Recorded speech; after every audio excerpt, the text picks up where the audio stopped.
The broadcast is now starting. All attendees are in listen-only mode. Welcome to today's webinar, everyone. This is Kim Brown. I'll be your moderator for today. And we still have some people logging in, so I think we'll give them about 2 more minutes, let them get signed up and get their speakers turned on, and then we'll get started. So just bear with us for another couple of minutes. You should see in your chat box 2 website addresses. One of those is the Rural Institute Transition and Employment Training Projects website, and the other is the Pluck Rural Institute Online Transition Toolbox website.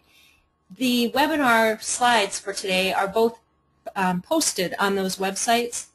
Are posted on both of those websites. So if you're interested in printing off a copy of any of the slides to take notes on, you can visit those sites. We'll also be archiving the recording from today's webinar to both of those sites. It usually takes about a week and a half to get it posted. So if you're not able to hear everything today, or if you have other people who you think would benefit from the information that you learned today, refer them to those websites in about a week and a half, and they can listen to the webinar as well. With that, we'll wait about another minute. Thanks.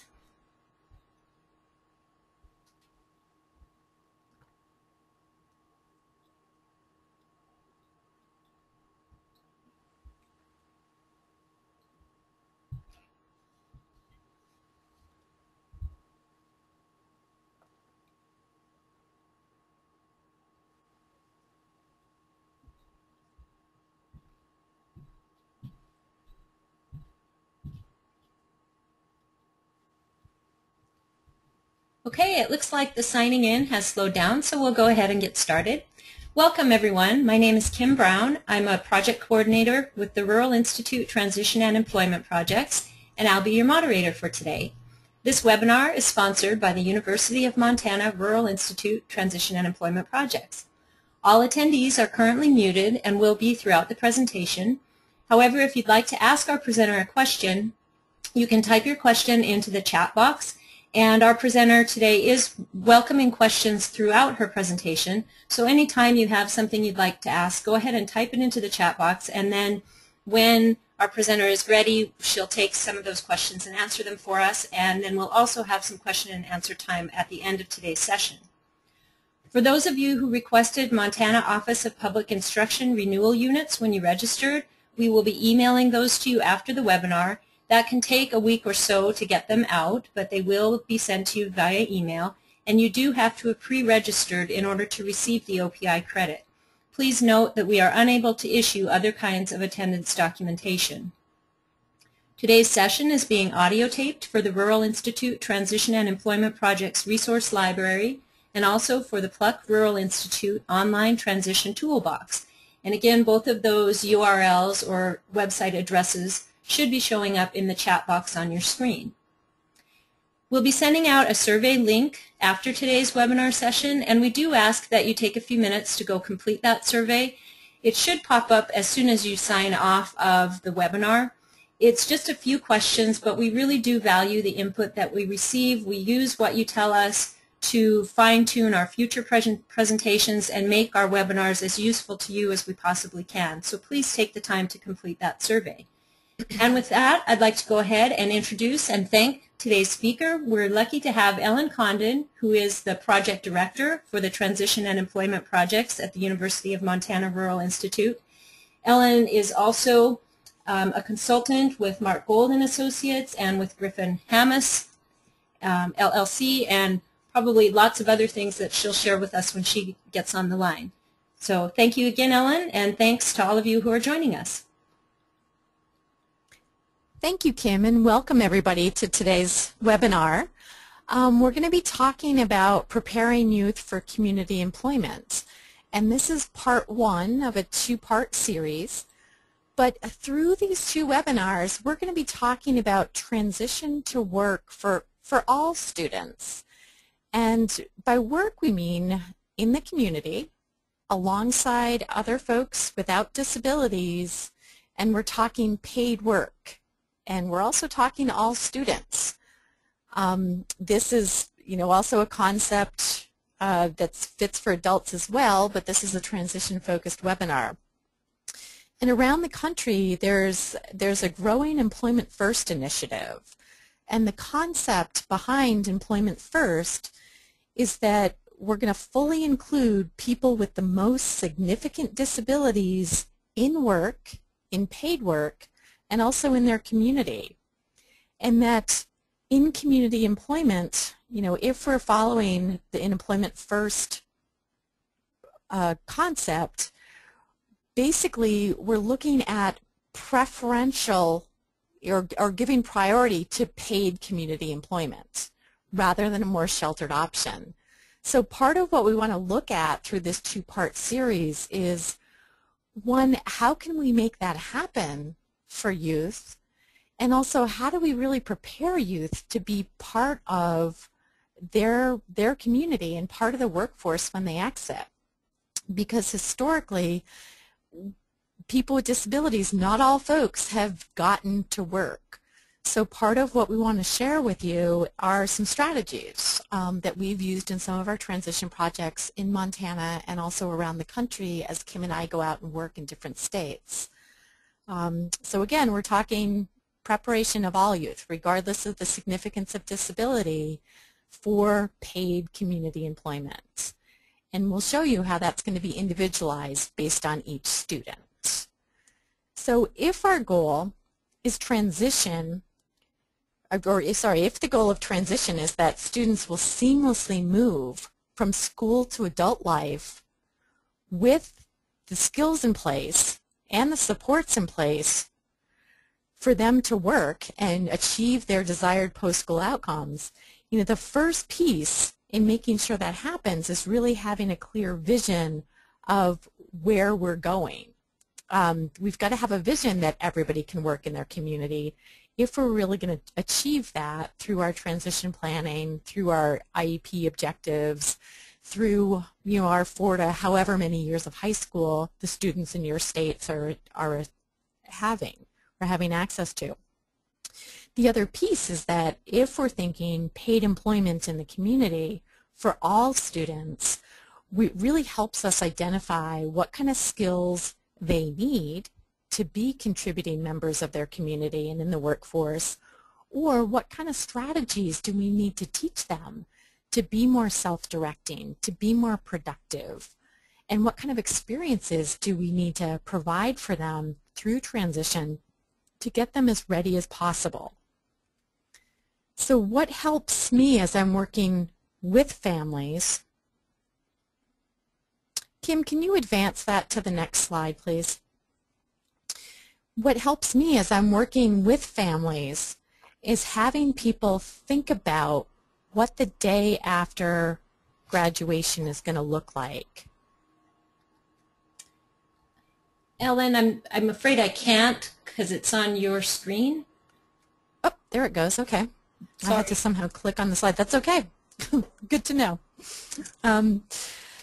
So what helps as we're starting to work in transition or thinking about transition with youth and families is start to ask them about what their vision is for the day after high school, the day the bus no longer comes to pick up their son or daughter and transport them to school, the day that life looks different because you're done with school supports.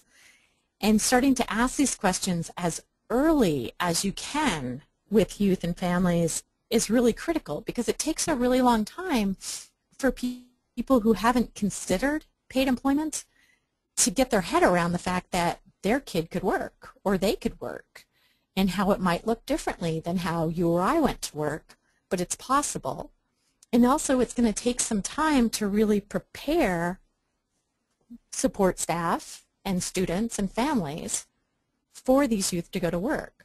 So I think if we start early, like ideally having conversations about going to work in elementary school and having the conversation about what's your son or daughter's day going to look like when they no longer come to school, and even using the prop of a blank daytimer page to say, okay, we've got all these hours in the day where your son or daughter's been going to school and you and your family members have been going to work or they've been going to school.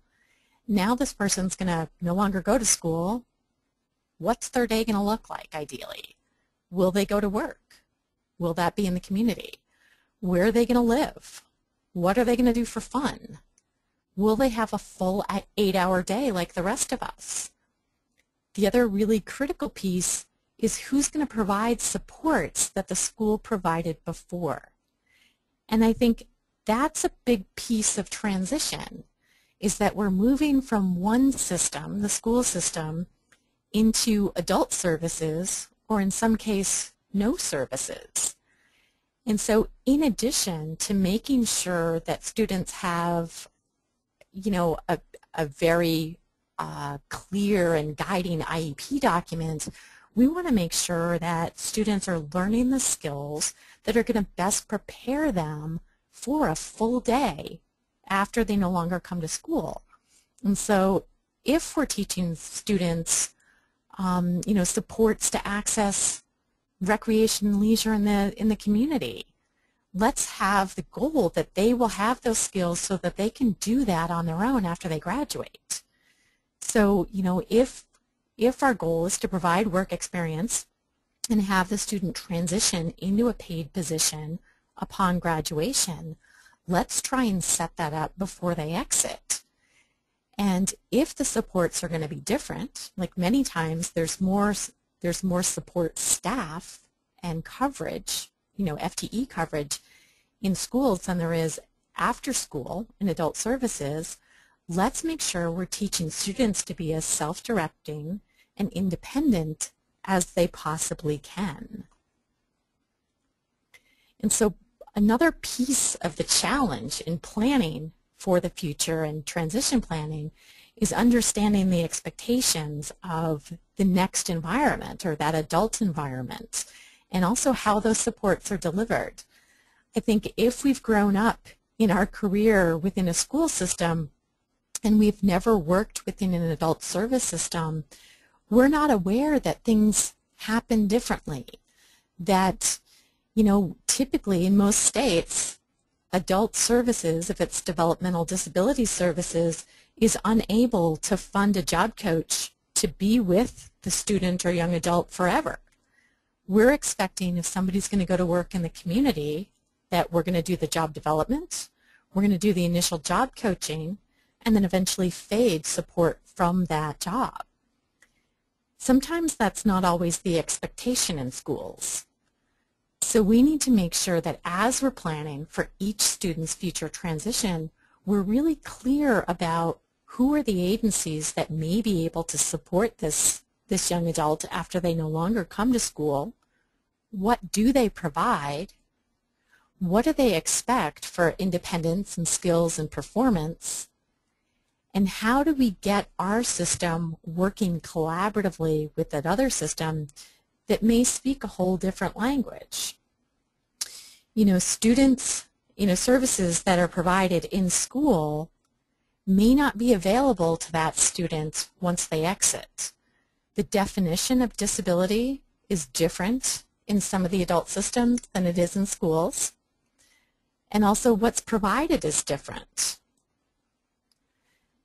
In school services, if you have a documented disability, special education services are an entitlement, meaning that as long as your disability is documented, you get those services, or you're entitled to those services. Typically also in schools, there's one case manager who coordinates all the services of your team. Say you need some occupational therapy services, you need some speech services, you have a job coach, you've got some teachers from regular ed classes. Your case manager is in charge of pulling together that team, making sure that you have a cohesive IEP, or individual education plan, that moves you from where you are now in school to your desired post-school outcomes. And everybody in that school follows the same definition of disability. However, once you exit the school, even though you have a documented disability and you may be found eligible for voc rehab or developmental disabilities or mental health services, it's also based on availability of those services, meaning that there's no longer any entitlements to services.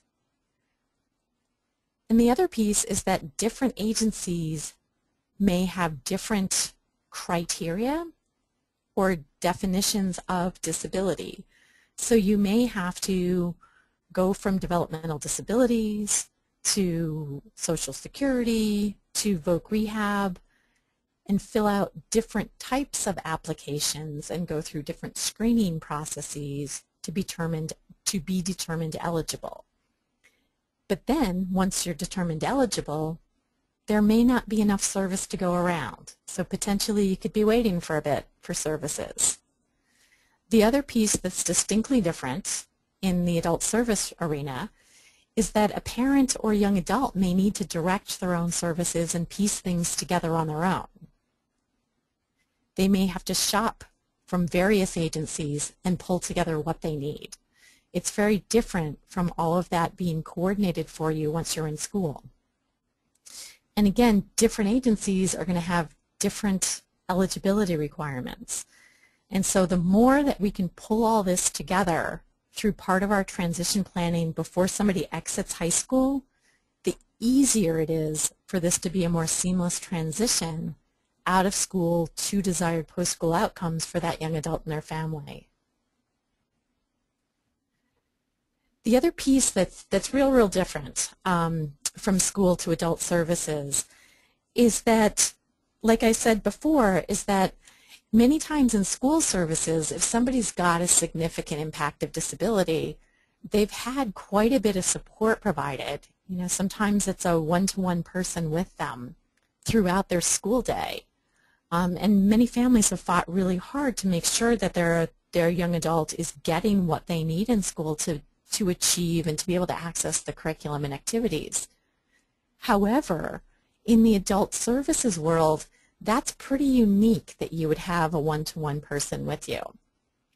You know, it does happen, and sometimes if you have a really expensive cost plan, you may have two people with you all the time, but it's not typical. So thinking in terms of preparing young adults for success in employment and in the community after high school, we really want to focus on making sure that they know how to direct their own schedule. They know how to move from one task to the next. They know how to initiate communication or ask for help when they need it, instead of always depending on an adult with them that may not be with them once they exit high school. And I think that's one of the most important messages I can share with you today, talking about transition. The other thing is that, what if we begin with the vision that every student that you serve in special ed is going to go to work, and that instead of proving that somebody's ready or really wants to go to work, they have to let us know that they're not going to work. So basically it's up to us to figure out what they're going to do and how to prepare them for work. It's not up to the individual with the disability to show us that they really want it or they're ready. Think about how your day would look different in your school system. Like, there's probably youth in your school system now, or you have a son or daughter that you've never really thought about them going to work. You know, we haven't listed paid employment in the community as a desired post-school outcome. We haven't really thought about, okay, each school day should help prepare this person to make a contribution to an employer and to go out and earn a paycheck.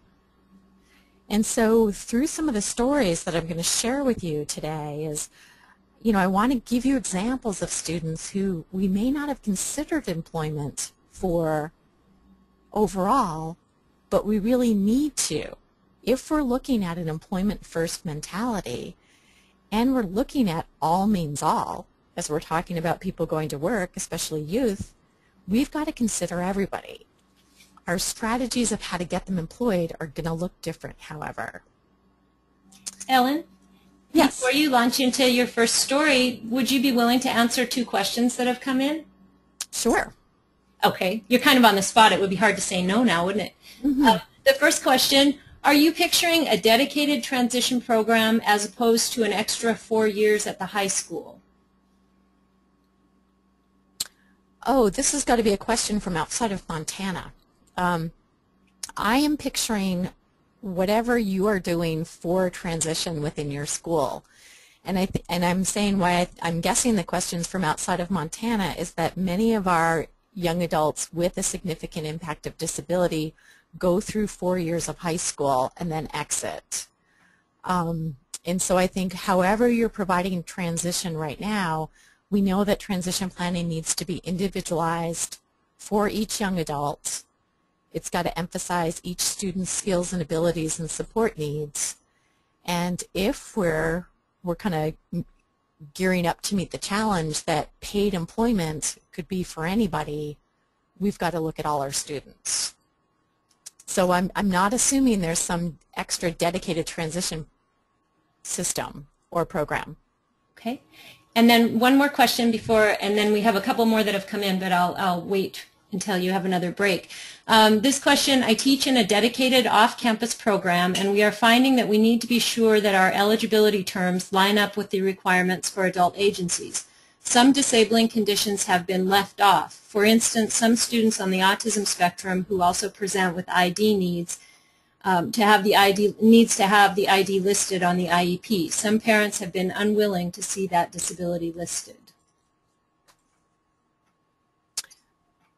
I guess I'm going to need more information to answer that question. Okay. You know, I think if we're looking at the letter of the law, we need to do quality transition planning for all youth. And so if there's youth that aren't fitting with your program, we still need to do transition planning for them. And I think there's a great number of students who don't fit in some of our employment readiness programs, and that's a real problem.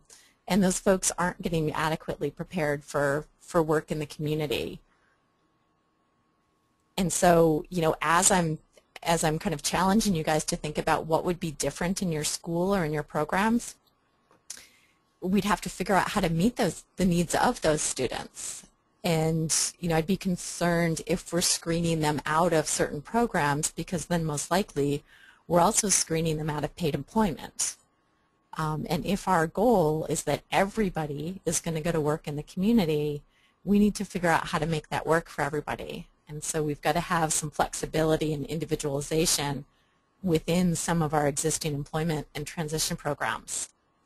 So let's move a little more into the information, and we'll definitely have time for questions in the end. But, you know, Kelsey's a great example as we're talking about, you know, the question, is employment for everyone? She was a student in a small Montana school system in Florence, Montana, and her team had done an excellent job getting to know her and describing very optimistically, very descriptively, very narratively what she was able to do. For instance, her speech therapist was able to describe how she communicated and said that she answers yes/no questions. She can answer yes by raising her left hand, probably about 2 inches off her tray. She answers no by kind of pursing her lips and looking a little angry or turning away from you. She can ask you or tell you that she wants to tell you something in her book by reaching out and hitting that yellow switch, that Big Mac switch. And there's a recording on the Big Mac that says, I'd like to tell you something in my communication book. And then her communication partner would have to open the book and go page by page asking yes/no questions to determine what Kelsey wanted to ask or share or request. The other way that she was learning to communicate was choosing, making a choice, using that switch that's mounted to the right of her head. If there were 3 choices verbally listed, she could hit the switch to say, I'd like that one, please. And so instead of describing Kelsey as nonverbal and totally dependent on adult caregivers to create her messages, instead Jen described very optimistically everything that Kelsey could do and how she communicated. When we're looking at trying to figure out what people are going to do for work, that's the approach we need to take. It doesn't help a job developer in the least to have a list of everything a person can't do. So Jen provided that information. Ed, who was the OT, provided great information about how she used her motorized chair. Basically, she was learning to drive the chair, and she was pretty good at starting the chair and stopping the chair along a wide, straight path. If she started veering off to the left or the right, somebody would need to reach over and readjust the chair with her joystick. She wasn't able to do that at that point. Ed also had worked with the staff to help her learn to use switches. So she would hit a switch to operate something with an on-off switch. So she'd had some experience with shredding and with stapling using a electric hole punch and stapler. Their medical support staff also had a real good handle on the impact of Kelsey's disability. They knew that she started to have seizures more frequently after 11 in the morning. They knew that her stamina at this point in time was only about 20 minutes before she needed to take a break. If she was working too long or had to concentrate too long or it got later in the day, she'd get overtired and she was more likely to have seizures. So as we're asking the question, is employment for everyone? I want to make the argument that it is. Not everybody's going to find employment, paid employment, through the most traditional means that the rest of us have, or that we've used for people who are a little more flexible in employment. That doesn't mean that those people cannot work. It means that they need to use a different strategy and a different mechanism for finding or creating employment. And so with Kelsey, I'm going to share with you what her team created for her using those strategies. But what I wanted to emphasize is that nobody needs to get ready for employment except us, those of us trying to figure out what our students are going to do for employment so that we can have a conversation with the Kelseys in our classroom and with the folks who have some behavioral reputations about, wow, you can have a job. You can get a paycheck when you exit high school. Let's make sure that we're giving you enough experiences and enough strategies to help you find a job as you exit school.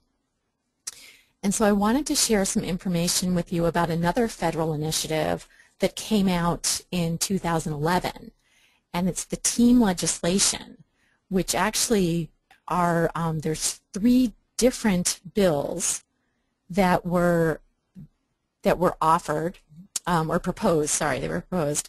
And the whole point of these 3 bills that are, they're the Transitioning Towards Excellence and Achievement in Mobility Through Employment. The whole purpose and intention of these 3 bills was that paid employment would be the desired post-school outcome for all students, including the Kelseys of the world, including all the kids with more significant impact of disability. And through the team legislation, what was hoped is that we'd align some of the public policy and funding through schools, through developmental disabilities, and through voc rehab so that it was easier for schools to really support youth get employment. Now this is still, you know, we're still sharing information federally with legislatures, still doing a lot of education. This didn't pass this year, which isn't a huge surprise. This is a real radical change. But now we've mentioned 2 different initiatives, the Employment First initiative and the team legislation, that's really pushing at a federal level for everybody to go become a taxpayer, not just supporting people to exit into school, or exit out of school and just be a tax recipient. And so one of the strategies that is very critical in making sure that youth like Kelsey and youth who don't compete well can achieve paid employment in the community is customized employment. And this is an employment initiative that was promoted through the Department of Labor. And customized employment means individualizing the relationship between employees and employers in a way that meets the needs of both. We don't want employers offering some sort of charitable task to somebody with a significant disability. That's not what customized employment is. We want to say, for the people who don't compete well, we want to find a different way to say to employers, I'm representing Kelsey. She's got some contributions that she could make to your business. Let me figure out what your needs are, and let me negotiate a one-of-a-kind position that meets your needs as the employer and is custom tailored to Kelsey so that she can participate and she can contribute. And again, just like Kelsey's team did at Florence High School, they got to know Kelsey and looked at her individual strengths, her needs, like her medical needs, her needs for communication and assistive technology support, and they also looked at things that motivated her. And then they were able to, with some assistance, translate all that information into what she's going to do for employment. And so again, just because somebody can't compete doesn't mean they can't work. It just means they need a different strategy other than competitive employment or traditional labor market employment. And so I'm offering you the website. It's the customized employment website on the Office of Disability Employment Policy at the U.S. Department of Labor. And there's a tremendous number of resources available on this website. There's several videos that were just released about 8 months ago that talk about customized employment. And you can download them, you can share them with youth, you can share them with employers, you can share them with families. They also have the employment toolkit, and they have a lot of information on customized employment strategies. And so again, it's all free. So what makes customized job development different from how most of us got our jobs is that we start by getting to know the job seeker.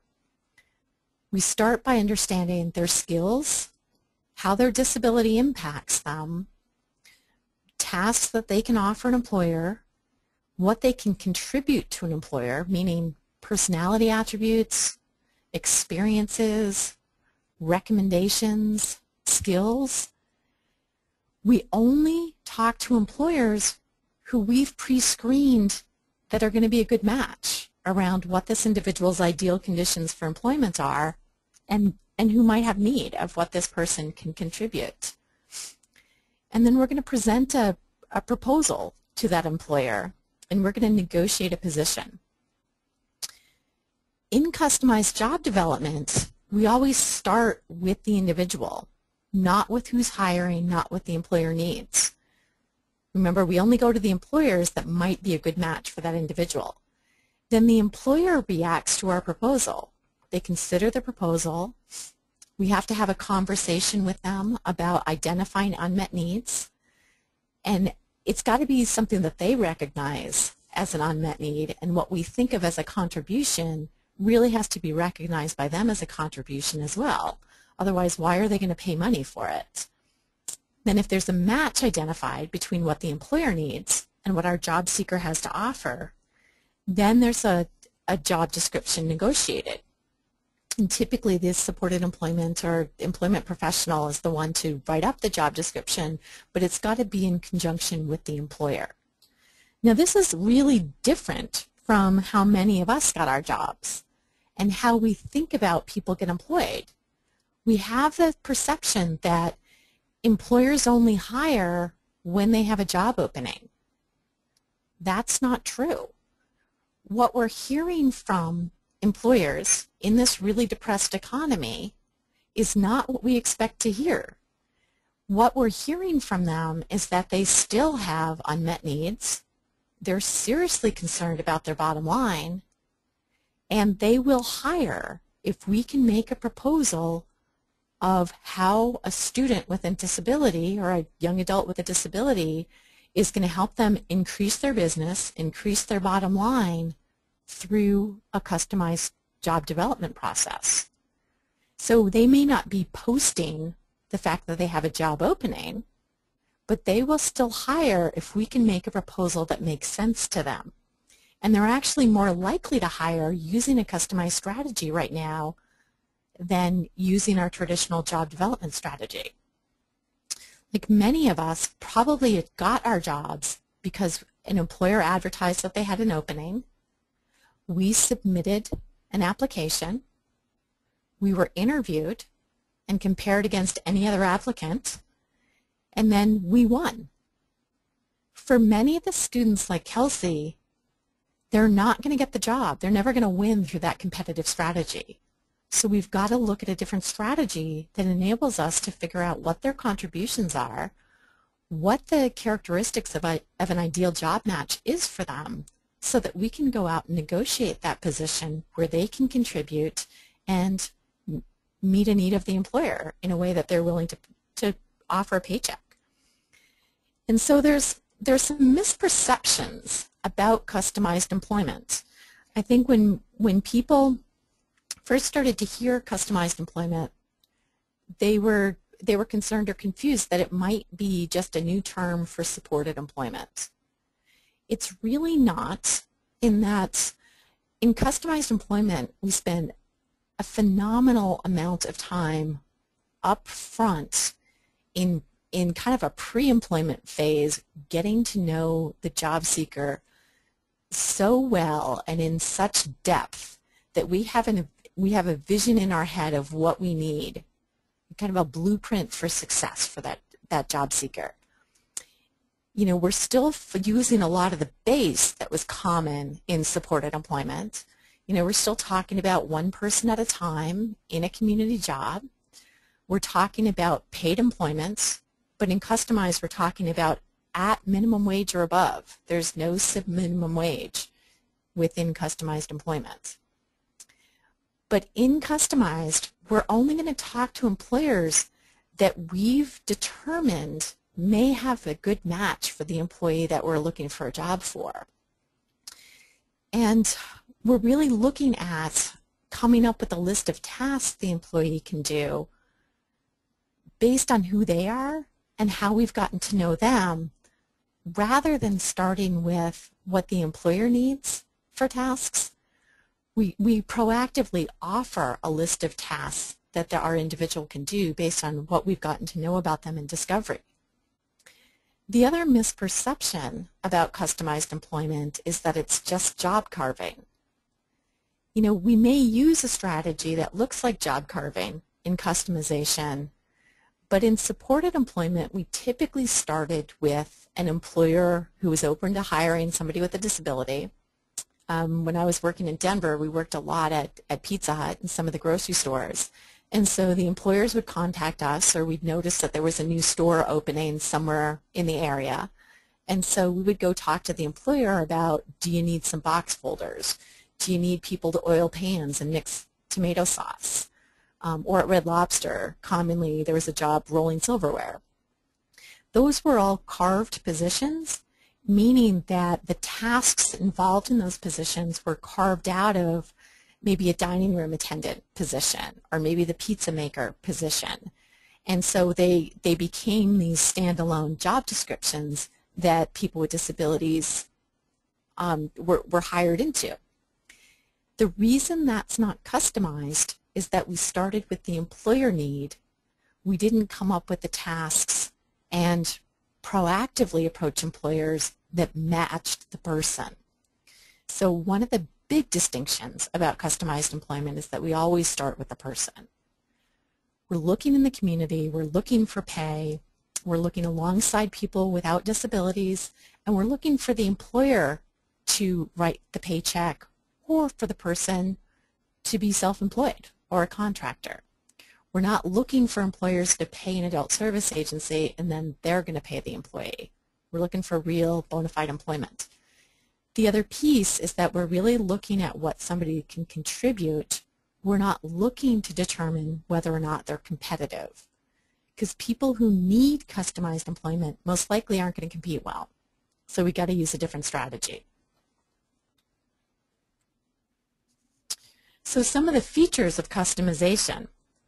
As we're getting to know our students, instead of evaluating what they can't do or comparing them to somebody without a disability, what's really helpful in finding employment for some of the more challenging students is to observe what they do and get some descriptive information about how they do it, what support strategies are effective, and what they do.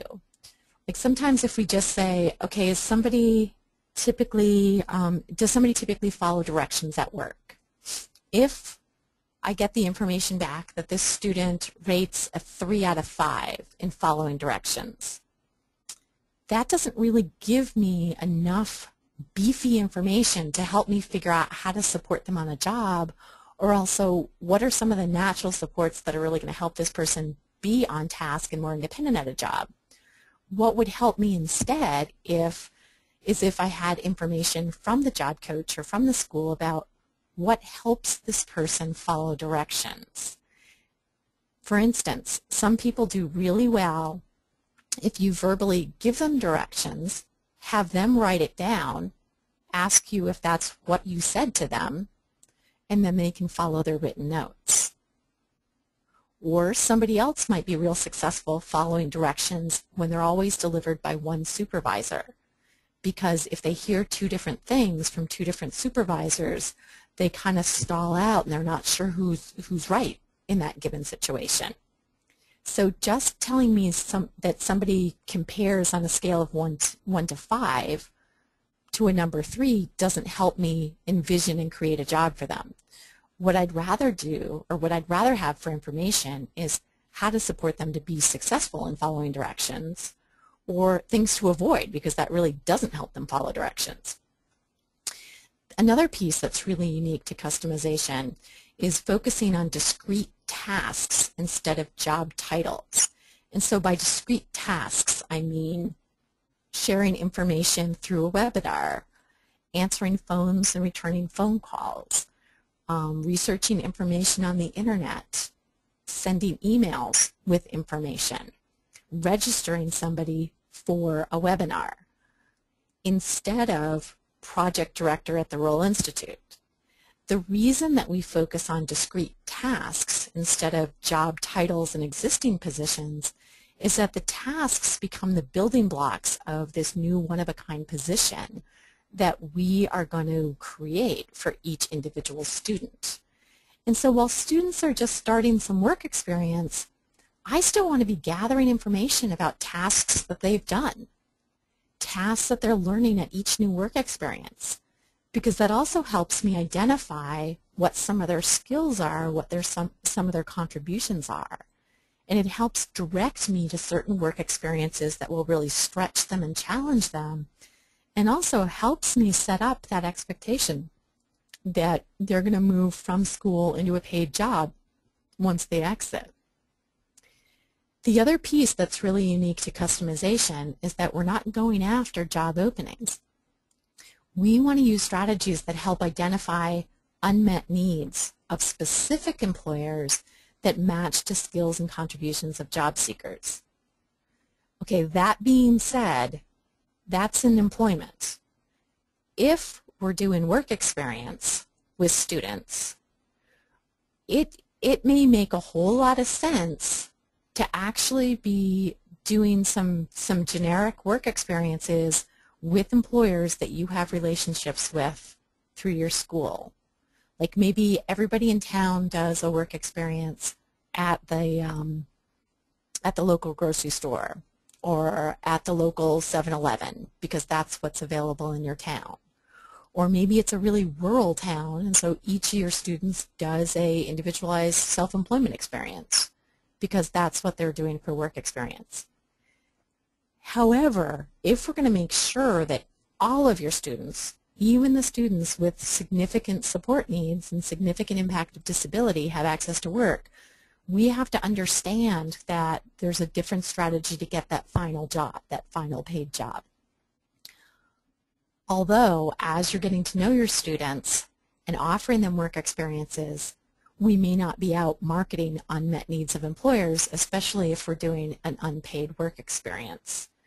Because as many of you know, we can't be meeting a lot of employer needs if the student's not getting paid. It's a Department of Labor regulation.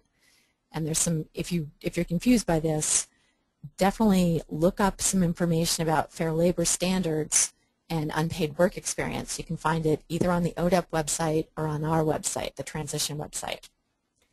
The other piece that's really unique to customized employment is that each position's negotiated, and that's not something that we assumed in supported employment. Many of the times when a job was offered, it was already carved out, but it began with what the employer needed, and we had maybe 10 employees with developmental disabilities with the same job description at different Pizza Huts. So that position wasn't negotiated. It became a new position within those Pizza Hut stores. So what I want you to be aware of as you're helping students think about the possibility of employment is that there's two distinct approaches to getting a job. There's the one that we're most familiar with because we've probably used it again and again. And many of our students are very successful with a traditional labor market approach to job development. This webinar in no way means or is intended to communicate that if traditional job development works for somebody, use it. It's, it's quicker, it's more familiar to people. It's just that not everybody will find a job through competing for the job. And so to distinguish between the two approaches is that if we're following a labor market job development approach, we're responding to the needs of employers. Our job seeker is applying for a position and they're competing against the facets of the job description, and they're competing against anybody else that's applying for that job. And the person that's most qualified wins the job. The other approach is starting with figuring out who the individual student is and proactively offering a list of tasks and information about contributions that young adult could make to an employer. So in labor market, we start with the needs of the employer. We respond to job openings, job postings.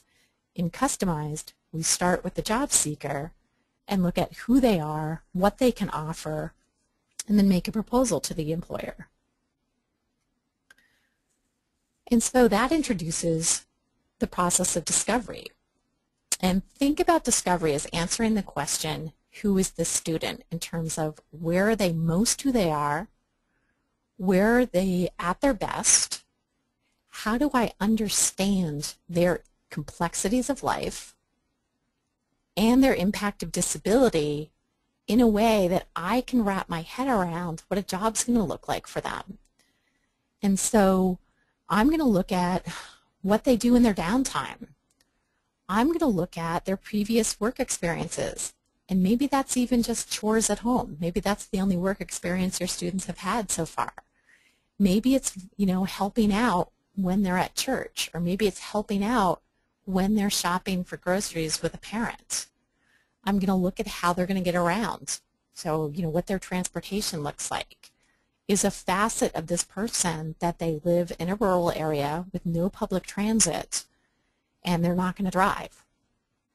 That's a piece to what their employment picture is going to look like.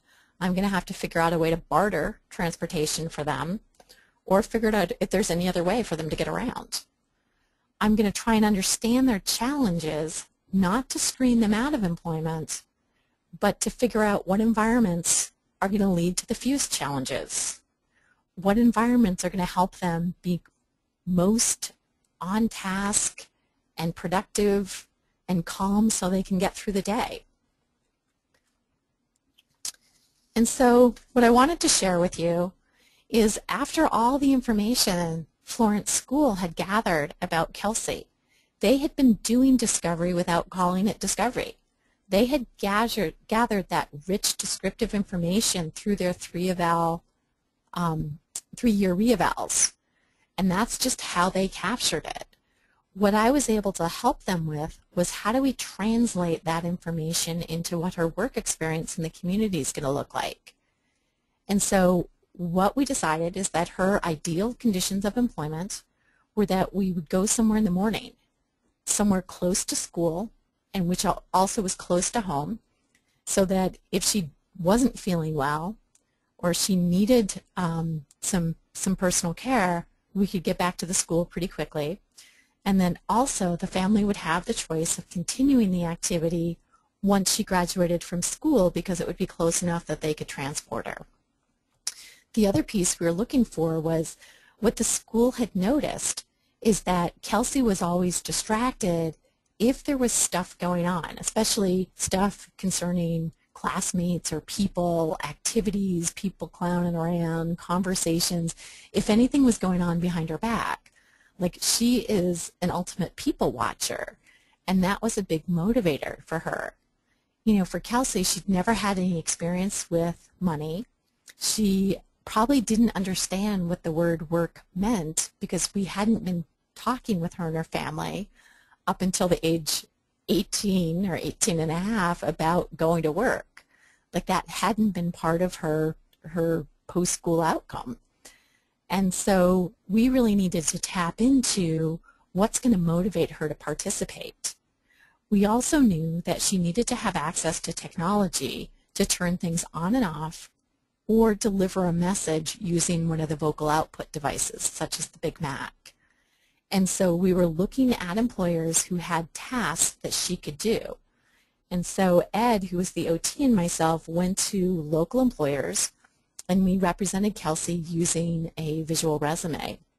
And every employer we spoke to was more than welcome and very welcoming, very open to having Kelsey do a work experience in their business. It was tough in a really small town figuring out a business where they had tasks that matched what she could do. So we ended up in the local gym, but it also functions as the physical therapy service for the local community. And so what she was doing was she was stapling and hole punching membership applications. And as you can see in this picture, she would have to turn her head to the right to hit the switch that would operate this electric stapler or the hole punch, and then she would need an assistant to position the paper because her hands don't work like that. But we found a match for her. So for her, if we had tried to say, okay, Kelsey, when you're ready to get a job and you really want us looking at jobs, you let us know, it never would have happened. What we had to assume was that Kelsey could go to work and she'd like the opportunity. And she did like the opportunity as long as there was good people watching involved. And where she was situated at the physical therapy service was she was facing a big wall of mirrors, and also frequently when she was there in the morning, there would be people either doing therapy or doing some yoga or some stretching in front of the mirrors. So there was some good people watching as well. And so she started just working 20 minutes a day, and by the end of the summer was working up to 2 hours. Her stamina increased a lot. But the only way to figure out what she could even do in work experience where she was actually participating was to start by looking at who she was first. Because if we just looked at employer needs and where the typical experiences were in our small rural town, we wouldn't have been able to find a match that way. We needed to negotiate and create something very individualized because her impact of disability was so significant. The next story I want to share with you is a young man that's been supported really successfully in the community by an agency in Montana called Aware. And this is a young man who, when I first got to know him, had a pretty significant behavioral reputation for, hurting himself. When he would get stressed, he might hurt, he might break something, especially glass. And so as we were looking for employment for him, I couldn't go out and try jobs that weren't really matched to set him up for success. We wanted to make sure that we had the best idea of where and what a good job match would be for him so that he would be successful, because I didn't want people thinking that he couldn't work in the community. And we also knew as a team that if we really looked at the features that worked for him and kept him calmest, helped him get through the day, helped him be most productive, that's where he would be at his best. And so I was looking for an environment that was a pretty solid environment that had a really steady flow and predictable flow of tasks. So I could say to him, you're going to do this, this, and this, and then you're done. And it was really clear when the task was started, when it was in the middle, and when it was finished. And I'd also noticed that he enjoyed water. Whenever he brought his plates to the sink to rinse them off, he would spend as much time as he could rinsing them. And then his mom had also shared with me that as a younger kid, he had spent time at the family cabin throwing rocks in the lake and just spending time outside and near the water. And she thought that he was most calm when he was out and most content when he was out around water or outside. She had also heard from a previous staff person that he had spent time going out to their farm to look at animals and just spending time outside. So as we looked at where to try a work experience for him, I approached some employers that I knew, and so I looked at a horse stable, and I looked at the quietest time of week. It was in the mornings on Monday. I put together a list of tasks that were really predictable with concrete starts and finishes. And the first one we did was scrubbing the waterers, the electric waterers. And part of what that includes is you're going in with a scrub brush, you're moving the water around to get all the grain and the slime and the bird poop out of the waterer. And then you pull the plug on the water and you drain all the water into a 5-gallon bucket. And then once the water is empty, you replug it, watch the water fill back up and double check to make sure it stops. So it doesn't overflow into the stall. And then you take your 5-gallon bucket that's now full of dirty water and you walk outside and you throw it. So there was a lot of water interaction. The other piece that I looked at was filling stalls with sawdust. And part of the unmet need here was that the feeders who work in the mornings and work at night, they bring the horses in, they feed the horses, they turn the horses out, they clean the pens, but they don't always have time or the desire to fill the stalls back up with sawdust. And so part of what Patrick does is he fills the stalls with sawdust. And so now he has a list at the barn of the stalls that need sawdust on Mondays. So this started as a paid work experience. He had support staff through AWARE, through developmental disabilities, and then Voc Rehab funded his wages so that he was getting paid, and because they were doing that, the workers' comp was paid by Voc Rehab. So the first month or two he was there on Mondays, he got a paycheck from Voc Rehab, and then what we found was that our theories were pretty much correct. If it was pretty predictable, if we weren't around breakable things, if he was outside, most of the time he did really well.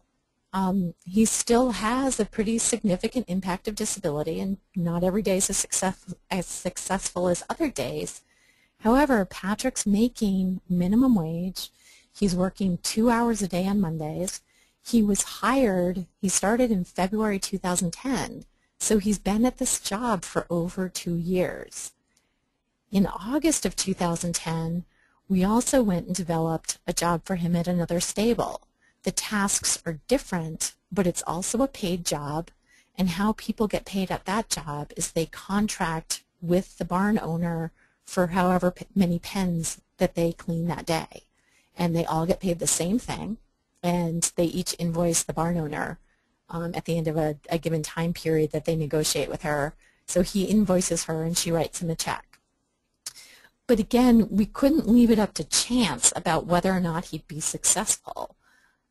We wanted to make sure we set him up for success by really getting to know him as best we could up front and look at what worked, what to avoid, and what kind of place, what kind of flow to the task, what kind of tasks, even what kind of materials and coworkers would help him be most successful.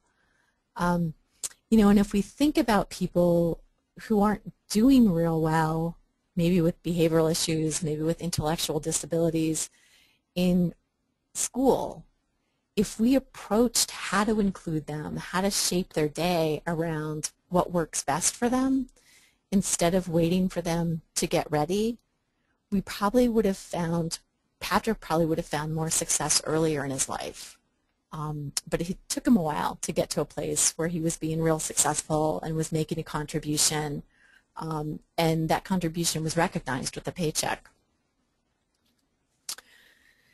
So, you know, if we're looking at the presumption that everybody can work in the community, think about how we're going to approach people differently in school.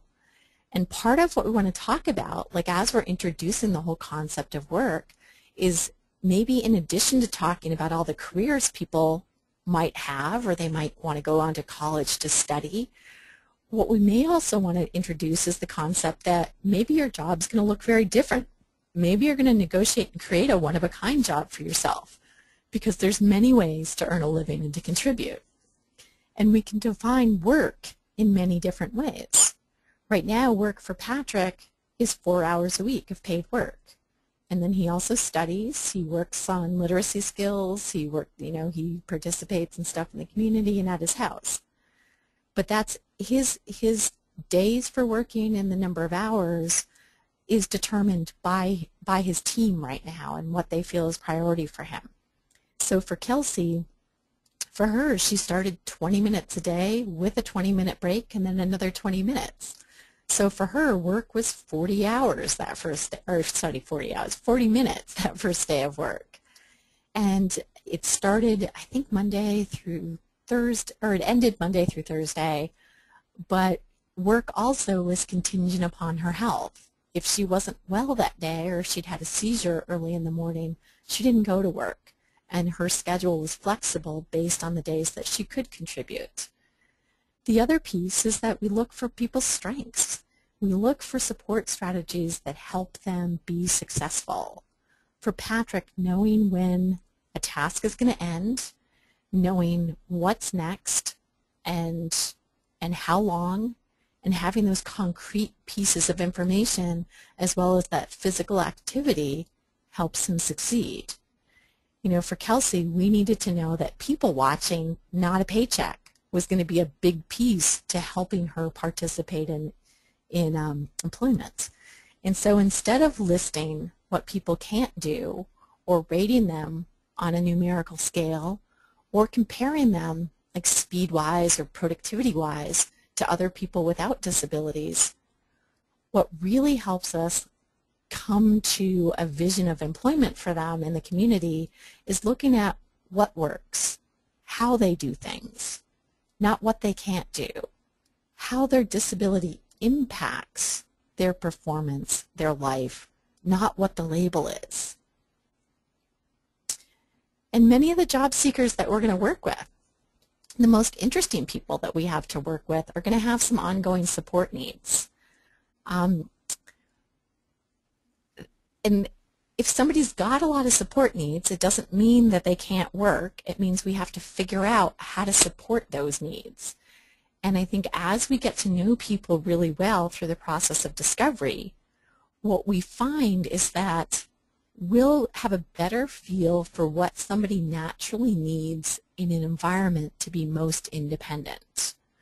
Say for somebody who's used to having a one-to-one with them and a lot of direction throughout their day, what I envision most likely is that person's going to need a pretty structured, concrete, consistent schedule that they learn or they have in a checklist so they can reference it so that they can independently move from one thing to the next. Or I need to teach them a strategy to find that information out and get help when they need it.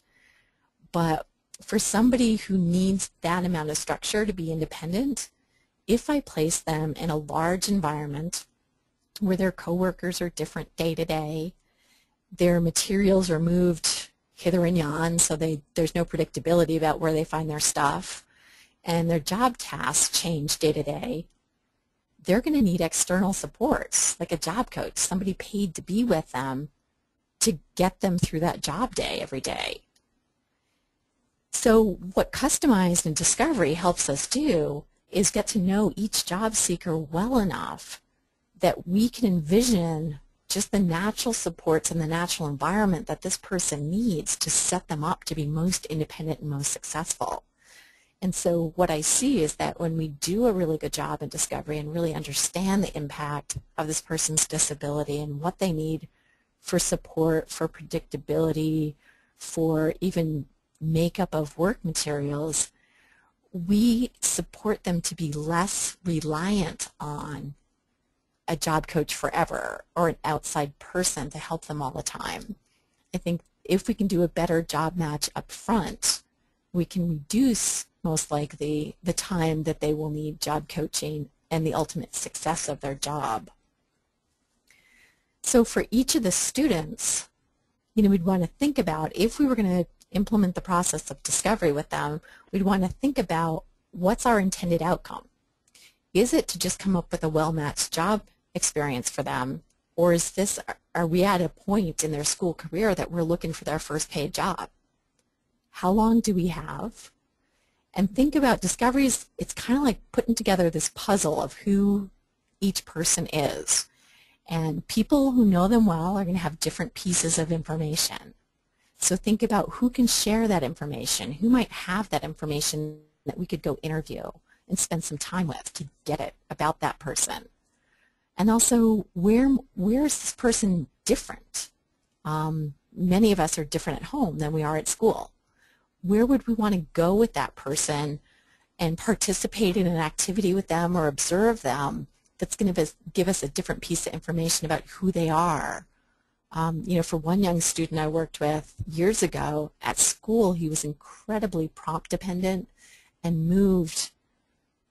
We assumed, based on his pace, that we needed to give him 20 minutes to tell him that it was time to get his stuff to go to work, get out of a classroom, use the restroom, and get to the parking lot. And this was a small school. So his pace was deliberate. It took a lot of time to move from one thing to the next. When we saw him at his first work experience, we were prompting him to slow down. He initiated moving from task to task without waiting for the job coach to tell him. Whereas at school, he was a totally different person. So we want to see people across domains because we're going to get different pieces of information. And we want to pick up different pieces of what people do so that we can also observe that in different situations. So again, we're going to presume that everybody can go to work and people don't have to be ready. They don't need to compete. We're going to use a variety of strategies to help everybody get to employment. And that vision of paid employment in the community is going to guide our transition activities. This is a young woman that we worked with probably close to 10 years ago now. And when we asked her what her life was going to look like the day after high school, she said that she was going to go to work. The school didn't quite have that vision yet because they didn't know what the possibilities were for her. And so that really influenced how she spent her time during the day. She spent a lot of time playing preschool games with a para and with another student, not really thinking about how do we support her to make decisions, communicate with people she doesn't know, and gain some job skills so that she can go to work. And so we had a teacher that worked with us, Don Dubuque, and the principal at this school and a paraprofessional went out and they were able to market a job for Daisy at the local grocery store.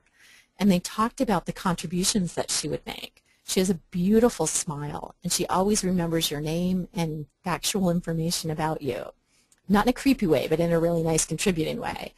And this was a grocery store, a real small grocery store up on the Flathead Indian Reservation. And one of the perks for the employer was that he would have somebody who grew up in this community, who knew everybody in the community by name, and they would get that personal service that they wouldn't get at one of the bigger grocery stores either north or south of here. And so he ended up hiring her. And this was not a seamless transition from school to work. I think we had a week between school and work. And then she went into work, and we were able to get Voc Rehab to fund the initial job coaching. Daisy used a work incentive called a PASS plan to pay for some job coaching after the fact, some follow-along support after Voc Rehab funds ended. And the team had a clear enough vision about what she needed for ongoing support needs and her impact of disability that they could explain that to the employer and say, if she looks confused, just approach her and ask her what she needs next. And also know that she has days where she kind of acts like she hasn't slept well.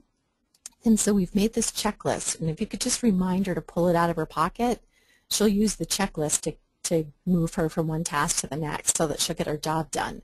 But you may have to remind her it's in her pocket on days like that.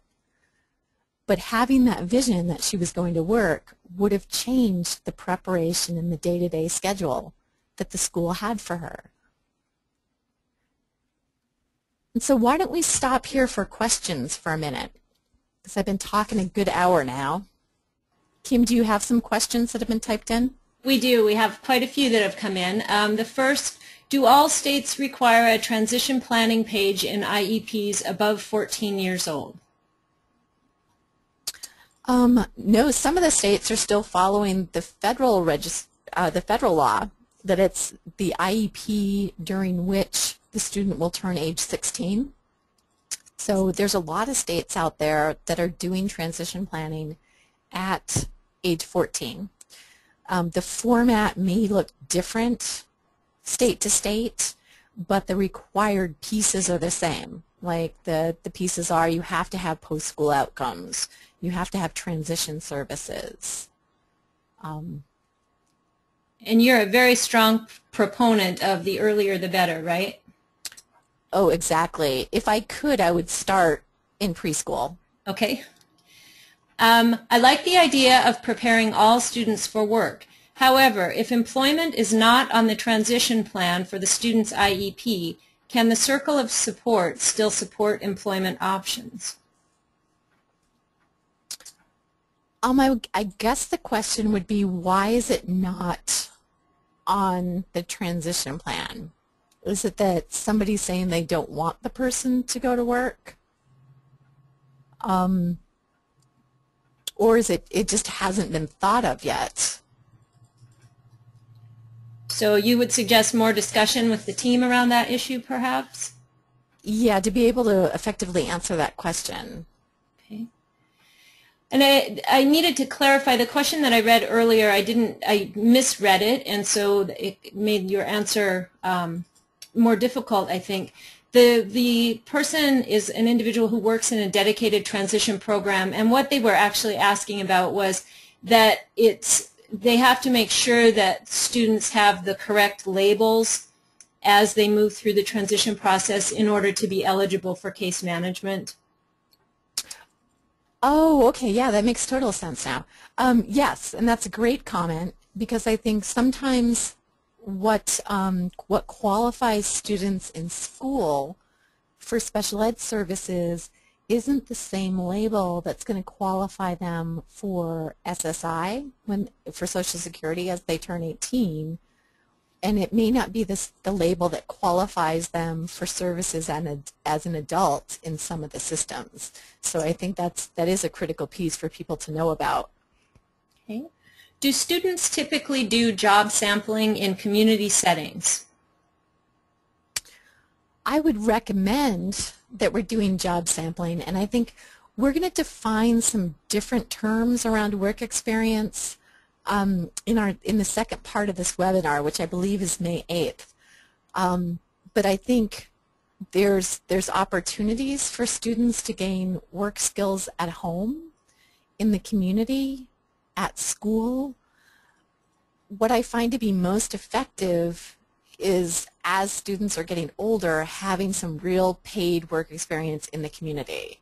I think it's hard to replicate the demands of real work within the school building. Okay.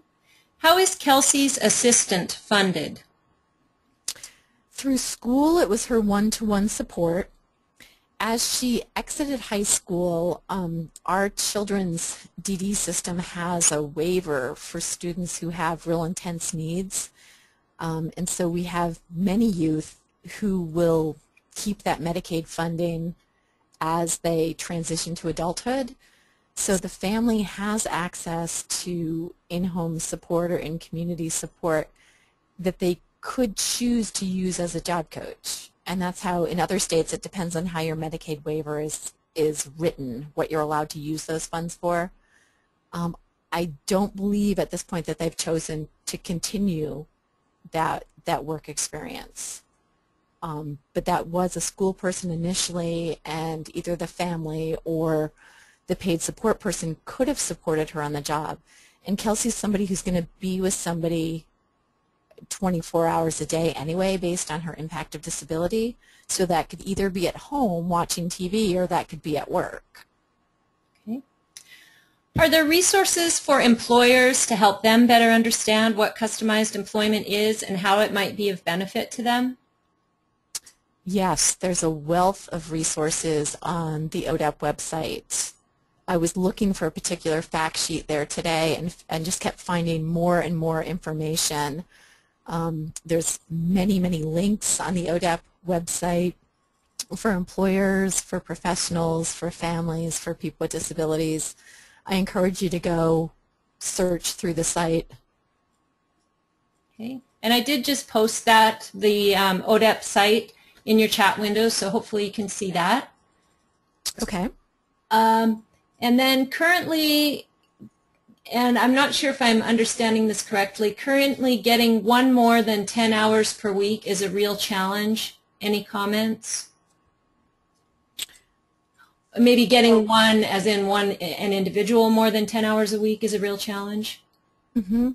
And we found that also in some of the rural communities as students were exiting school. And what one person did as a solution, and this was a teacher up in Polson, ended up creating 4 different jobs that the person would move from one job to the next throughout the week. And so it was 4 different employers who each employed the person maybe, I think, 5 hours a week. So he was actually working 20 hours a week, but it was 4 different paychecks. Okay. Can you talk more about tax breaks or incentives offered to employers currently? There's the Work Opportunity Tax Credit, and there's information about that tax credit on the website.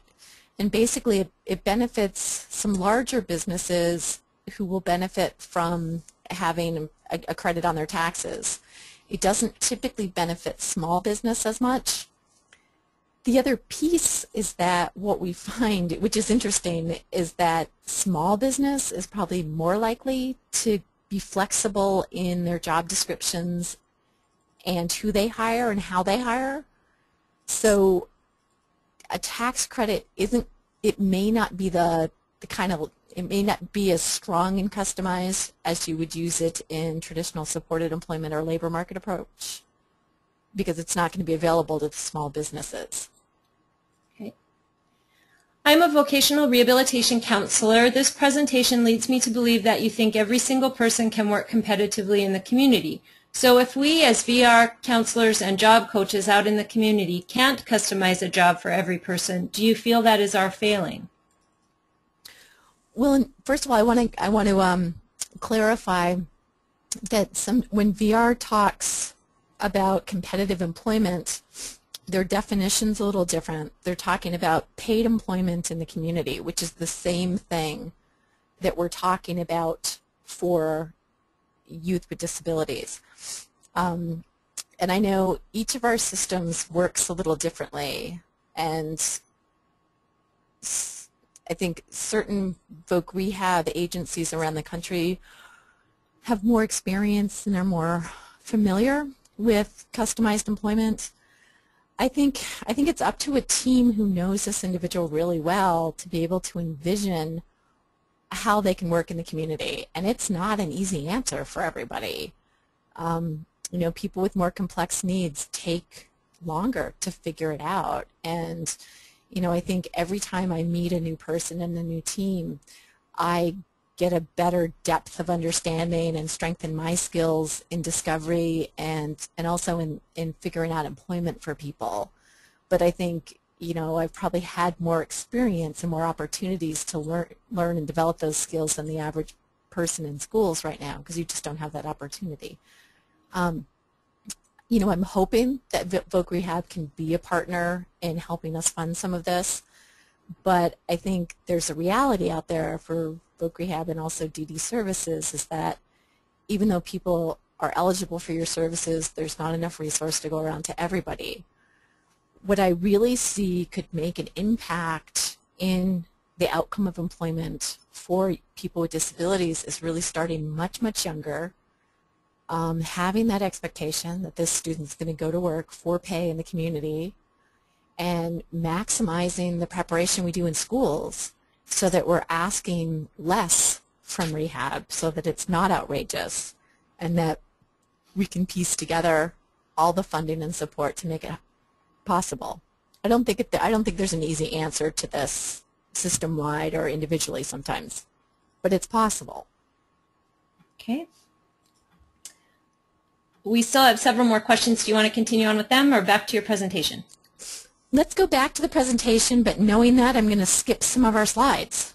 Okay. Oh, the one thing I do want to point out, though, is that many states' Department of Ed are saying to their teachers that discovery and a written vocational profile meets the expectation of Indicator 13 in transition, in ideal legislation around transition, for the age-appropriate transition assessment. So instead of thinking or being overwhelmed by the fact like, oh, that'd be really nice if we got to know these kids that well, that we spent time with them at home, time with them in the community, think about, could this replace something that you're doing that you're not finding as effective for this population of students? And how could we split up some of the discovery and the observations and the interviews across team members? Because it would be nice to get a picture of what students are doing at home, because families can really help make transition to employment a reality. They've got connections, they've got skills, they have knowledge beyond what we have in the school or in an agency. So I'm going to skip some of these, but again, like, I think it's critical to know what people do at home, because sometimes we just have a very limited picture of who people are. And one example is this young woman, Carly, who one of the first times I went out in the community with her and her teacher, the teacher was terrified to let Carly out of his sight, thinking that, oh my gosh, something's going to happen to her, I'm going to be liable, the school's going to be liable, you know, I don't know that she's got the skills to be independent, even out of sight independent. And when the school staff went to her house and spent time talking to her mom just about what her routine looked like, her mom was a single mom caring for 2 kids. And so mom worked frequently in the evenings. And so Carly was responsible for directing her personal care attendant. And the family figured out, like, if we write down the steps and kind of the process for how to help her get ready for bed, if the person's not following the process, Carly can vocalize and look at the list, because when she's getting ready for bed, she doesn't have access to her communication device. So mom figured out all these cool strategies to support Carly to be most independent. And also, Carly had been staying at home alone, very safely, very competently. And in fact, in the morning, if mom had to leave for work before both daughters went to school, Carly was in charge of making sure her little sister ate breakfast. She would actually cook breakfast for her in the microwave and make sure the sister got on the bus. And then Carly would go out the door and get on the bus herself.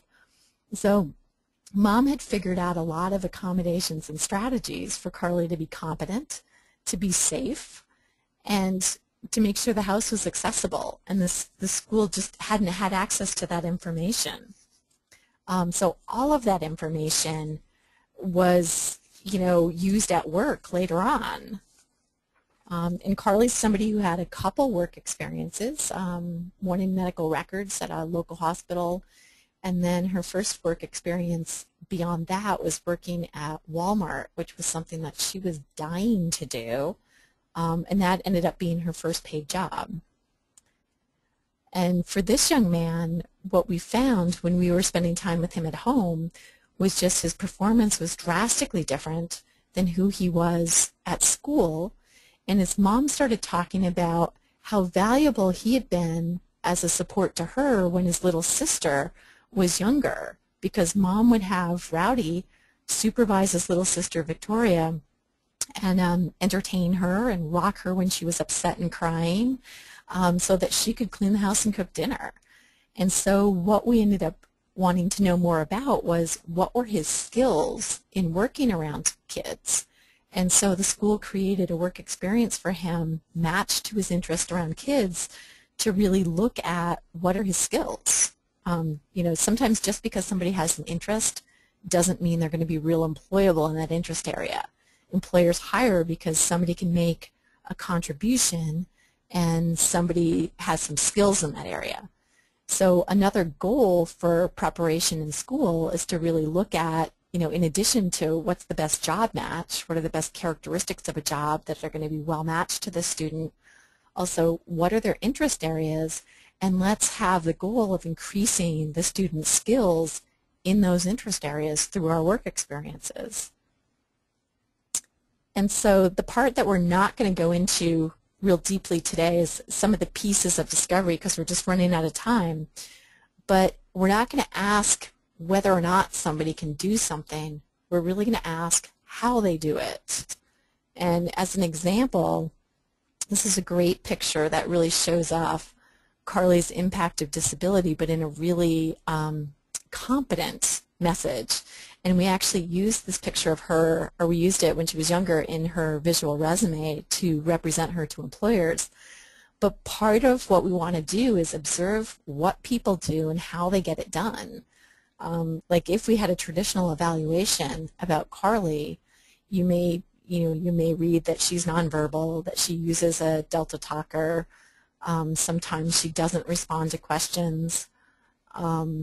And initially, she wasn't, one of the team's concerns was that she wasn't motivated to use her Delta talker in the community or in school. However, instead of looking at deficits, when we look at what she does, you know, one of the pieces that she does is she would dial phone numbers either from memory or she would reference a written list that was posted near the phone. She would put the phone on speakerphone and then use her Delta talker to communicate with whoever she's requesting on the other line. And she used the strategy to set up transportation arrangements for herself. And so when we write descriptively and look at what people can do, it's easier for us to identify skills. So just from that description, we identify that Carly memorizes phone numbers. So as I'm thinking about some of her skills, what I realize is that she probably memorizes other things as well. And so I'm going to be looking at using that skill in employment. If she's referencing a written list, she can scan through that list and find the information that she's looking for. She's recognizing words or names from that list, but also she's using that list. She's also matching numbers from the list to the phone. She's also inputting numbers on the phone, but my guess is that she can also do that in data entry on the computer. She's also taking initiative to do this task. So all these pieces of information are going to be contributions to an employer. I've just got to figure out who needs them and where it matches. So that's why I'm encouraging you, as you're collecting information about student performance, be real narrative and descriptive. Even with something that doesn't look work-related at all, like using the phone to make transportation arrangements. It just gave me a list of 5 to 6 skills and also job tasks that she could do. And also looking at how people do things at home as well, and encouraging families to really encourage kids to be taking on chores, taking on responsibilities, and then also gathering information from families about what kind of support strategies they use for people to be most independent and also most contributing. You know, for this young woman, what we found is that when I asked what's the activity that she would want to show us at home that would give us the most information about who she is and what really motivates her, her family said every Sunday morning she prepares something in the crock pot before we go to church. And what she's been working on lately is tortilla soup. So why don't we have her prepare that for you? And so those of us doing discovery just hung out in the kitchen and watched. And we watched this young woman follow the recipe. She was referencing the typed information in this book, which at first I assumed because it was yellow background with black font that they had created it with that color scheme for her low vision.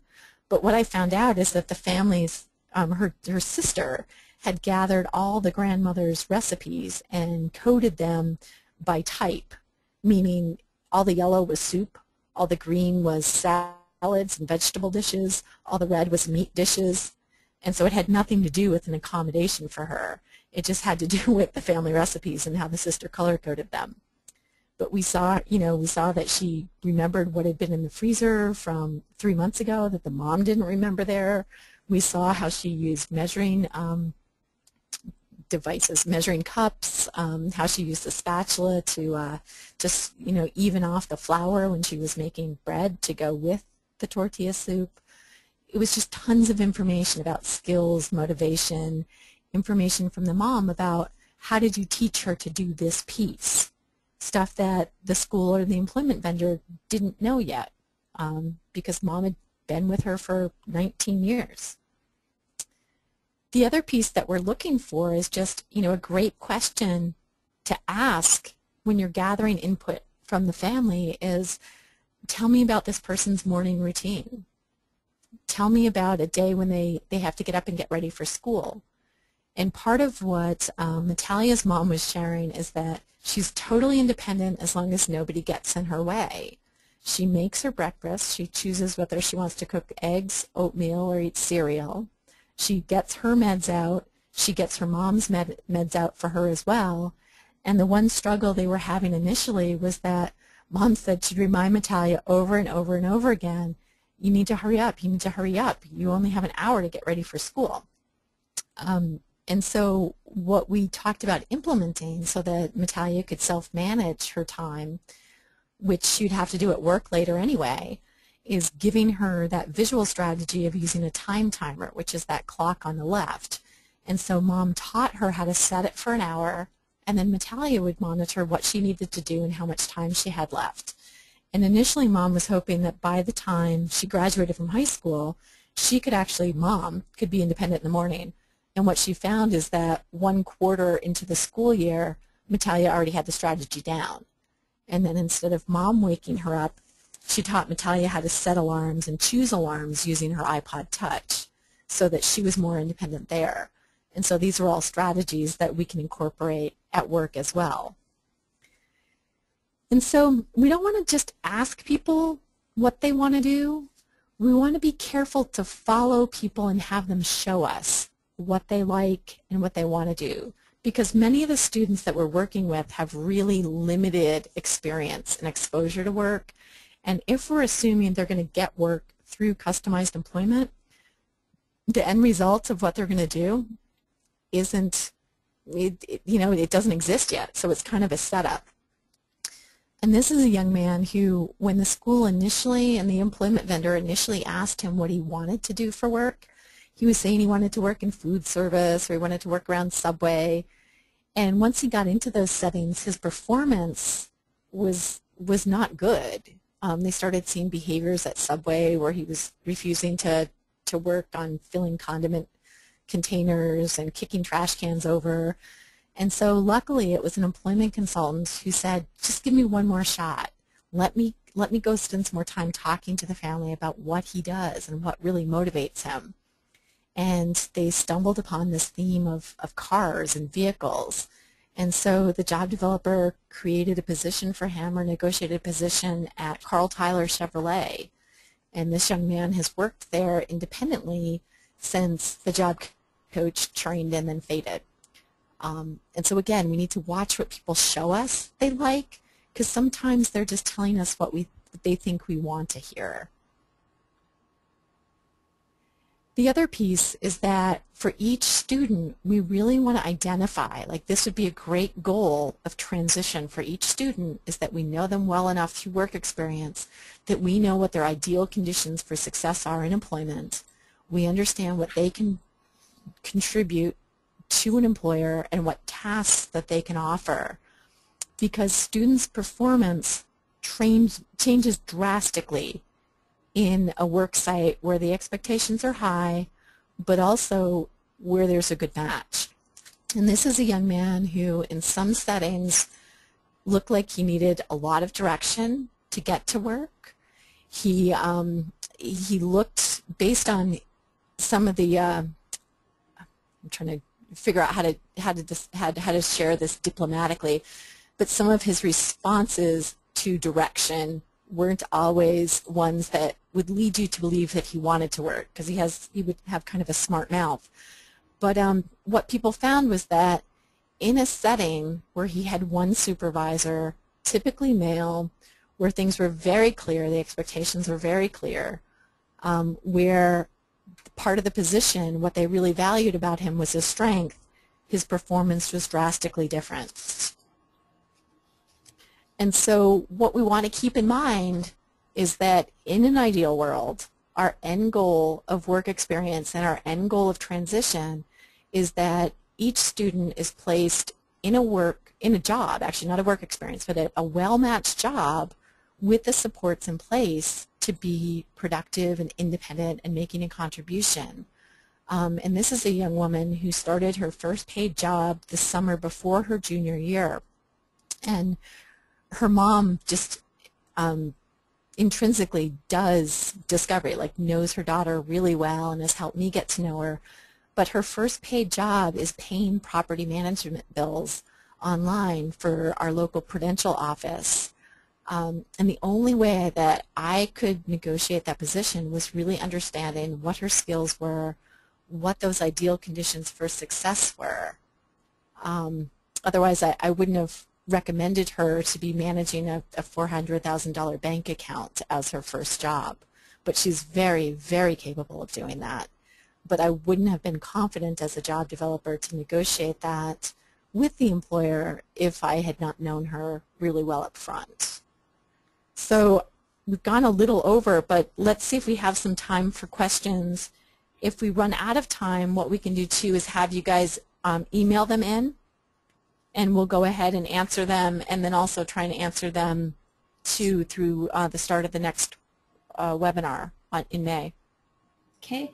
And so for those of you who have to leave now, just a reminder to please complete the evaluation that should pop up as soon as you sign off from the webinar. And our next webinar is part 2 of Preparing Youth for Community Employment. And as Ellen mentioned at the beginning, that will be held on May 8th from 1 until 2:30 Mountain Time. The registration flyer for that will go out in the next week or so to our listserv members, so be sure and watch for that.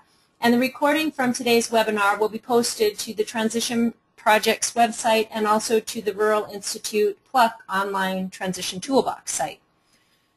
And with that, thanks so much to those of you who have to leave. Thank you for participating today. And for those of you who have a few more minutes, we do have a couple more comments and questions that I'll read off. This is a comment. We often use volunteer job settings that parallel paid community jobs. The volunteer settings are often quieter and more flexible. We have had a number of students who have gone on to jobs that utilize the skills that were strong on the volunteer sites. We tend to use this approach when we have a student who needs behavioral support or a longer time to learn and become independent. And actually, that's a great comment. I love using bona fide volunteer jobs at nonprofits for work experience, because I think they're really open. They're to having students with disabilities there. They're very appreciative. It's a great way to make connections. And you're right, there's a ton of information and skills that students can learn. And so we also on our transition website, if you go to products, there's a publication that I believe is called Creating Your Own Work Experience Program. And it talks about a program that I created in Hamilton Middle School that focused all on nonprofits in the community and set up work sites at each one. And so there's some tools that you can borrow and duplicate if you'd like within your school system. But that's a great comment. I totally agree. Okay. Does vocational rehabilitation come on board in the latter part of the transition? Typically they do, and I think voc rehab offices in different cities and counties within states do things differently. But ideally, it's a collaborative process between school, VR, and DD, if DD is available for that student, because I think it takes more than one agency to push a smooth transition from school to work and to fund it. And it's far more cost effective for Voc Rehab to come in and help students go to work versus have them getting ready in a sheltered workshop and then go to work. There's actually some new data from Kent State that just came out about that cost. Okay. And I did just post the website address for the work experience manual for people who are interested. You should see that in your chat box. What about suggestions for supporting our ED or LD or Asperger kids, less visibly disabled but struggle with job fit and acceptance on the job? Yeah, I think, you know, for many of those kids, and I'm going to let Kim answer the first part because she's had more hands-on experience using the strategy with that population. But I think from what I'm getting to know about working with some of the students with autism and Asperger's, helping them and their team pre-screen and identify job sites that work and job sites that aren't going to work so that they can effectively choose where to look for employment so they're more successful, and also giving them the tools to be able to negotiate accommodations and supports for themselves on a work setting. I think we could use discovery as a self-discovery and assistance to people to understand their impact of disability and accommodation needs, and then teach them how to take the lead in negotiating that with employers and also choosing to try for jobs in settings that are going to support them to be successful rather than set them up for failure. But I think for many of those students, once you do the pre-screening and kind of understanding where you're going to be more successful, they may be fine with the competitive employment strategy as long as they're competing for the right jobs and then negotiating supports during that application process. Not always, but I think it's a very useful strategy. And I don't have much to add to that. I think you answered the question very well, Ellen. I think that understanding people's supports, as Ellen said, is really critical, and them understanding their own environmental necessities, what things really work well for them and what things they need to avoid. And for people who have psychiatric disabilities, emotional disturbances especially, looking at something like a wellness recovery action plan is very important, because that has folks identifying up front what are the things that they find challenging, what triggers problems for them, how can they respond before things get too out of hand, what do the support people around them need to do if they are having extreme difficulty, all those kinds of things. So, but yeah, that's the topic of a whole nother webinar, I think. Next question, what tools are available for school staff, coaches, etc. to do a complete discovery on a student, e.g. forms that might make this process easier and complete? You know, we have a lot of tools on our website. There's the transition assessment, which it's a shortened version of the vocational profile. I'm thinking that we have several articles on customized employment. There's a newsletter, I think it's volume 6, issue 2, about a progressive evolution of work experiences for students that kind of talks about real individualized work experiences. And then also, you're welcome to email Kim or I as well.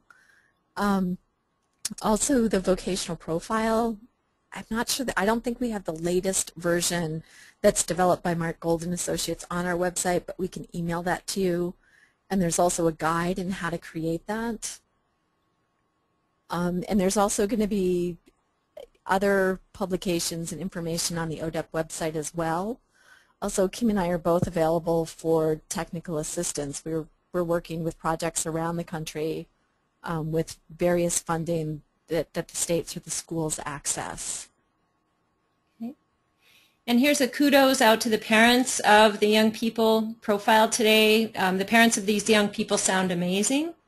So that was just a comment. The question, is the Kent State data that you mentioned available somewhere? Yes, but I can't tell you where. I'm trying to think. It would be, what I would do is Google, okay, the author is Robert Cimera, Cimera. He's at Kent State. I think it was recently published in, I think, either the Journal of Voc Rehab or the Tash Journal, and it's, I think it's a cost analysis around sheltered employment. Okay. So I know it's out now. So just two last comments, and then we'll need to cut off. The first, I am all for personalized jobs that can accommodate a person's interests, strengths, and stamina. Parents still end up doing a lot of case management, scheduling, transportation, etc. We have also found that some parents need to have the day filled, and the local waiver-funded day activity programs don't like to give up a spot to a part-time worker. yeah, and I think you're totally right. I'm assuming that this is a parent. The parents are amazing in these scenarios. They've advocated really strongly for their kids, and sometimes are the ones doing the job development or making sure the job development is happening. And I think, yeah, I just saw some data that came out from Institute for Community Inclusion in Boston today that states are still putting more money towards sheltered employment than they are towards supported employment. And so, yeah, we're moving in the direction of employment for everybody. It's not always available on everybody's menu of service options. And, yeah, I think the first step is that we know that it is a possibility and that families and youth know they want it and start asking for it. And I think the more we can write up successful cases, which Kim and I have been doing too on our Emerging Leader website, on the Rural Institute Transition website, the more that we can learn from other people's stories and how they kind of finagled and creatively put supports together. But I think you're right, like for kids with ongoing support needs or adults with ongoing support needs, we're asking a lot of families. And at this point, I don't have a better answer for you. Okay. And then the final comment for this afternoon, we have also found that there is sometimes a honeymoon period on the new paid job, but over time, boredom can cause issues. Mm-hmm. I think that happens to all of us. And I think, too, one of the cool things about customized employment, too, is that we can pull in a job or we can get that first job that's far more challenging and has more opportunity for growth than many of the jobs that we've applied for or gotten for people with disabilities previously. And so I think most of us are not in our first job anymore. But we kind of expect that, and sometimes it's our restrictions due to funding that don't enable people to have enough experiences and so that they can change jobs, so we don't have the funding for them to change jobs. But yeah, hopefully if we have somebody who consistently gets bored with whatever after 3 months, we've learned that in discovery, and so what we're going to look for is something that changes every 3 months. Maybe they do temp jobs. Maybe they do self-employment, so they're always changing who they're contracting with. Or maybe we look at negotiating where they change tasks within their job every 3 months. So I think we need to figure out why that's happening, and that's a piece that makes customized really unique, is that we do spend a lot of time up front really looking at what makes this person tick and what do we need to negotiate or identify to set them up for success on the job. All right. Well, thank you so much, Ellen, for all of your time and expertise and knowledge today, and thanks to all of our audience members for your participation and for staying with us through the extra 20 minutes of questions and answers.